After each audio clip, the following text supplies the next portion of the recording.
가짜임을 확인했음에도 방관하는 거 역시 참 말씀자진을 하시네. 이 아이하고 정말 비슷한 경우가 사랑이요? 사는 뜻이 없어요. 이번 구마의 원칙은 단 하나. What if Dark Nuns' biggest twist wasn't in the script, but hidden in a single frame? Today, we're exposing the secret even the director tried to bury. Hye-kyo, the beginning of the film. Sister Junia arrives at a house in a dire situation where a young boy named Hye-jun is possessed by a powerful demon. A priest had already attempted to perform an exorcism, but failed, suffering a severe injury from the demon. Despite his wound, he remained standing, while his assistant was paralyzed with fear. Realizing the urgency of the situation, Sister Junia decides to perform an exorcism, even though it is illegal for Catholic nuns. She prepares a pig to trap the demon and pours holy water on Hye-jun before instructing the priest's assistant to ring the church bell. As she holds Hye-jun's head and prays, the demon inside him begins to suffer, causing blood to flow from his ears. However, the possession does not subside. Sister Junia continues her prayers and demands the demon's name. But instead of revealing it, the demon threatens her, warning that she will not live to see the spring and will die a terrible death. Despite these threats, Sister Junia persists, causing Hye-jun to fall unconscious. However, she knows that while she has subdued him, the possession is far from over. Hye-jun is admitted to the church hospital, where his mother tells the doctor about his possession. However, Father Paolo, a doctor who does not believe in exorcism, dismisses her claims and insists that Hye-jun is suffering from multiple personality disorder. He argues that demons and possessions do not exist. Despite this, Hye-jun's mother insists that 2 priests have already failed to exorcise him, but Sister Junia was able to control the situation.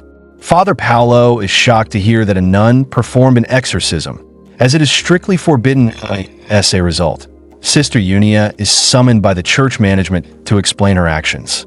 She argues that there was no other option at the time and insists that Hye-jun still needs an exorcism. She suggests calling Father Kim and Father Joy, experienced exorcists, as Hye-jun is possessed by multiple demons, including one particularly powerful entity that refuses to reveal its name. However, the management does not take her seriously. Later, Junia meets with the priest who failed the exorcism, and he provides her with Hye-jun's haunted drawings, entrusting her with the responsibility of ending his possession. After leaving, Sister Junia notices that the priest seems to be acting strangely. It is believed in Christianity that if a priest fails to perform an exorcism, he himself may become possessed, which appears to have happened to him. Meanwhile, Sister Junia seeks permission from Dr. Paolo to perform another exorcism, but he refuses, firmly believing Hye-jun is suffering from a psychological disorder. Frustrated, she vows to save Hye-jun no matter what. Hye-jun's mother, meanwhile, is tormented by debt collectors. A man cruelly tells her that just as her husband died, her son will also die. Devastated, she takes one last look at Hye-jun before jumping out of a window, ending her life. As people gather around her body, Sister Junia senses demonic energy nearby. It is revealed that she has a special ability to detect evil presences. Later that night, she visits Dr. Michaela, who is also a nun and doctor, and confesses that she can sense demonic energy.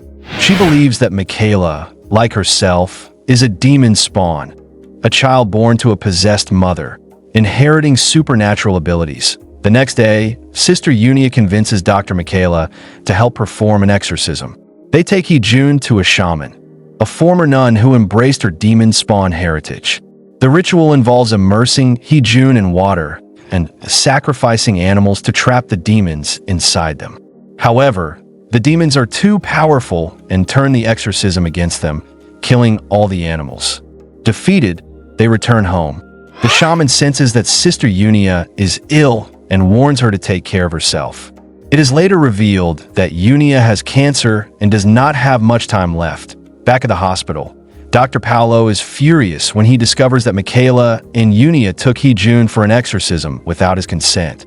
He reminds Michaela that she once suffered from similar visions but was treated and recovered. However, Michaela admits that she is still haunted by them. Later, she has a disturbing encounter with a woman who suddenly turns black and disappears. She later learns that the woman had just died, meaning she had spoken to a ghost. Troubled by these experiences, Michaela finally decides to help Hye-jun. They take him to the church for an official exorcism.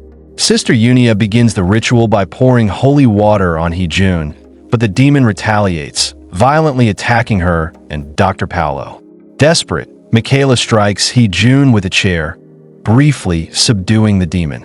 Hye-jun regains consciousness and begs them to save him, but the exorcism has failed. Determined to succeed, Junia and Michaela realize that they must learn the demon's name. Michaela reads tarot cards and determines that a third person is needed for the exorcism. They request help from 2 expert priests, but they are preoccupied with religious duties and cannot come. However, they provide a clue. The demon's name will be related to an animal.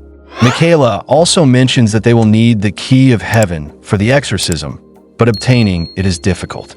Junia seeks help from the shaman again, but she refuses, warning that the upcoming lunar month will make the demon stronger.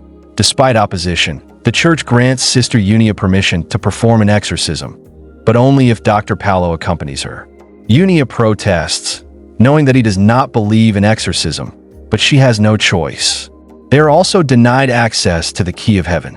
However, the next day, the church grants them the key on the condition that after the exorcism, the demon must be permanently banished, regardless of whether Hye-jun survives. The exorcism begins, but the demon has grown more powerful. It mocks Junia, revealing that it possessed her mother before she was born, confirming that she is a demon spawn. When she demands its name, the demon refuses, claiming it has killed 292 children over 233 years and intends to kill more. As it speaks, it causes chaos, throwing objects and nearly crushing Junia under a falling cupboard. Michaela, desperate to weaken the demon, calls for help from the shaman's assistant, who begins an external ritual. Hearing the ritual, the demon starts to weaken. Junia makes a bold offer. She promises to let the demon possess her if it reveals its name. The demon agrees and transfers into her body, leaving Hye-jun. In a vision, Hye-jun thanks Junia before she orders Michaela to take him to the church and ring the bell 3 times. Michaela protests, but Junia insists, revealing that she has willingly taken the demon inside her. Michaela rushes to the church. Demonic rats swarm the streets, blocking their path. They barely make it in time, and Michaela rings the bell. The sound purifies Hye-jun, freeing him completely. Meanwhile, Junia uses the key of heaven to seal the demon inside her and sacrifices herself by walking into a fire, ensuring the demon dies with her. Knowing she was going to die from cancer, she chose to sacrifice herself instead of letting Hye-jun perish. With the demon destroyed, Father Paolo finally believes in exorcism. He recovers the key of heaven from the ruins and returns it to the church. In the final scene, Michaela and Hye-jun embark on a journey to find and destroy the remaining 12 demons, determined to banish them to hell. The film ends with a glimpse of their long battle ahead. So, genius twist or total nonsense? Find it out below. Down arrow, and if you spotted a detail we missed, drop in the comments. Prove us wrong. Thanks for watching.